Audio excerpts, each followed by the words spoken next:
ఒక్కోసారి మనకు రాని పనులు చేసినప్పుడు ప్రకృతి కూడా సహకరించదు అంటారు కదా! అది నిజమే అనిపిస్తది అనమాట ఒక్కోసారి. ఎందుకో చెప్తాను. ఇక్కడైతే మినప వడియాలు ఎప్పుడూ పెట్టలేదు. ఫస్ట్ టైమ్ ట్రై చేద్దామని నైట్ అయితే ఒక గ్లాస్ పప్పు వేసి, మార్నింగ్‌కి దానికి అల్లం, జీలకర్ర, పచ్చిమిర్చి, మినపప్పు వేసి రుబ్బుకున్న వడల్లాగా సాల్ట్ వేసి కలిపేసి బుట్ట, గుడ్డ అన్నీ ఎత్తుకొని పైకైతే వచ్చేసా. అప్పటికి పొద్దున్నే 6కి వడియాలు పెట్టేస్తే ఎండకి ఎండిపోయి సాయంత్రానికల్లా వడియాలు తయారైపోతాయని చెప్పి పొద్దున్నే లెగిసిపోయా. ఇక చేత్తో పెడితే అవ్వట్లేదని పిండైతే ఇలా కవర్‌కేసేసి ఒక కత్తిరిచ్చేసి కోన్‌లాగా పసా వేసేస్తున్నా. అబ్బా! భలే ఉందే! ఇలా ఇదేదో బావుంది. ఒక గ్లాస్ ఏంటి 15 గ్లాసులైనా పెట్టేయచ్చు వడియాలు అనిపించిందనమాట.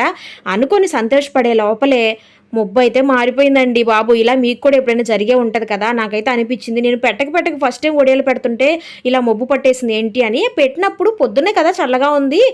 బానే ఉంటది అనుకున్నాను. కానీ పెట్టే లోపలే కంప్లీట్ అయ్యే లోపలే చినుకులైతే స్టార్ట్ అయిపోయినాయనమాట. నాకైతే భలే బాధ అనిపిచ్చింది. ఏం చేయాలో అర్థం కాలేదు. అవైతే ఫ్యాన్ కిందేసాను. ఎలా అవుతాయో ఏంటో చూడాలి చూసారా? గోయిందా గోయిందా